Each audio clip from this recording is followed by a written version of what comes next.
Salut à toi, c'est Jenny, je te souhaite la bienvenue dans ce nouvel épisode. J'ai repris mon travail d'étude et de réflexion et de partage de contenu il y a un mois en mettant l'accent sur deux vertus en particulier, la curiosité et le courage. Et j'aimerais te partager aujourd'hui 4 points sur cette dernière, sur le courage, quelques courts messages que j'ai écrits récemment ou quelques idées, pistes de réflexion sur lesquelles je t'encourage vivement de creuser. Le courage, c'est une vertu fondamentale, elle fait partie des 4 piliers de la boussole du stoïcisme et de la philosophie antique avec la justice, la tempérance et la sagesse. C'est aussi une ressource, un trésor en nous, que nous possédons tous. La peur existera toujours. Notre faculté à avancer malgré notre peur dépend précisément de notre capacité à puiser dans cette ressource en nous qui est le courage, à être courageux. J'espère sincèrement que ces 4 messages pourront t'inspirer à embrasser un peu plus de courage au quotidien, et d'ailleurs dès aujourd'hui, et je te les partage dès maintenant. Le premier sur le piège de la peur. Je m'inspire beaucoup des travaux, entre autres de Ryan Holiday, pour avancer sur ces sujets-là, et par exemple, j'aimerais commencer par te partager cette belle histoire de Ulysses S. Grant, 18e président des États-Unis dans la fin du 19e siècle.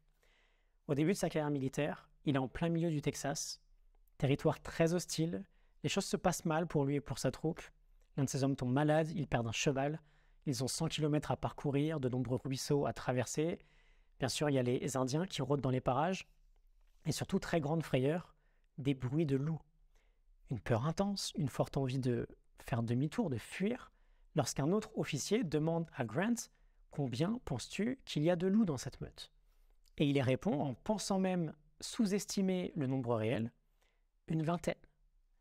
Quelques minutes plus tard, Grant et l'officier se retrouvent devant la source du bruit, et en réalité, combien de loups? Seulement 2. Pas 20, ni bien plus, juste 2. Et plusieurs années plus tard, il partagera cette citation, « Il y en a toujours plus avant de les compter ».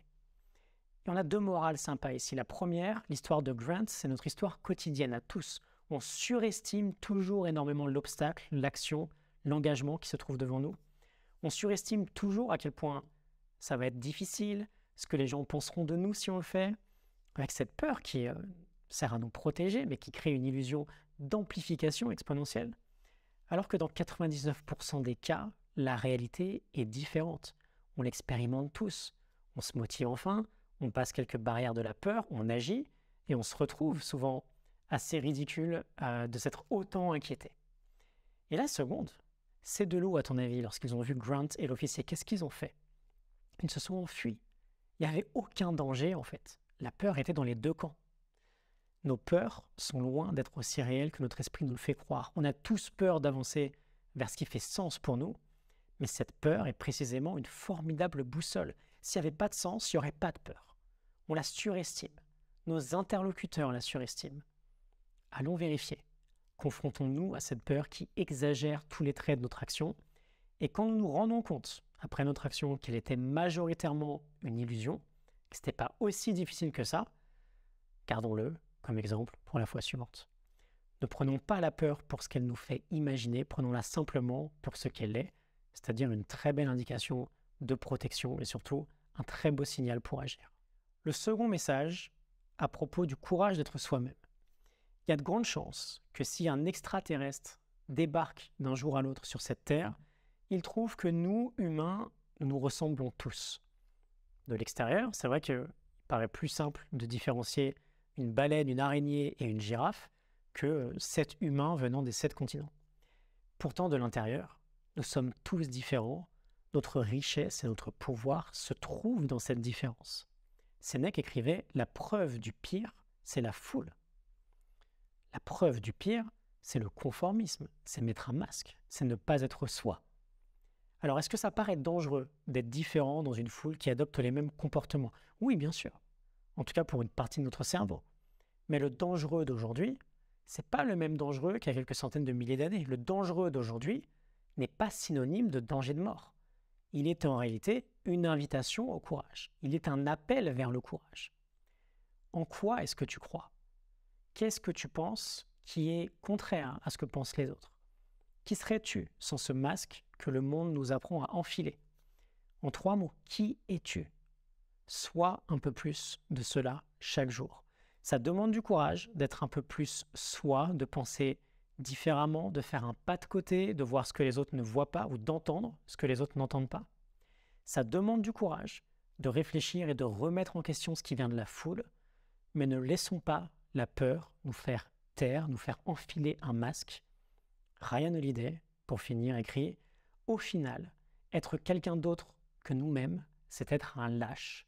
Ne laissez jamais l'opinion des lâches influencer vos pensées ou vos actes. L'avenir en dépend. » L'avenir en dépend. Troisième message sur l'appel du courage. On ressent tous, un jour ou l'autre, cet appel du courage, aussi bien pour les grandes choses que pour les petites, celles du quotidien. Le courage, c'est triompher de la peur. Faire preuve de courage, c'est prendre la décision d'affirmer son pouvoir sur soi-même. Chaque moment dans nos vies représente une décision. Est-ce que j'honore mon engagement ou est-ce que j'y renonce? Est-ce que j'avance ou est-ce que je fais demi-tour? Parfois, c'est la peur qui triomphe et c'est OK. On n'est pas des machines. Mais réalisons que nous vivons plusieurs moments de vérité chaque jour. Est-ce qu'on choisit le courage ou est-ce qu'on fait demi-tour? Choisissons le courage de plus en plus. Nous avons la capacité d'être courageux. Nous avons la capacité de répondre à l'appel, de saisir son destin sur des micro-moments quotidiens. L'appel du courage sonne en nous plusieurs fois par jour. Est-ce qu'on décide de décrocher, de répondre et d'avancer? Je suggère oui, oui et oui, c'est précisément ce qu'on décide ici, car tout comme la peur, le courage est contagieux. Et enfin, et je vais conclure avec ce quatrième message, si ce n'est pas toi qui le réalisera, alors qui? Si ce n'est pas maintenant que tu t'y mettras, alors quand? Commence quelque part, fais juste une action aujourd'hui. Si ce n'est pas toi, alors qui d'autre?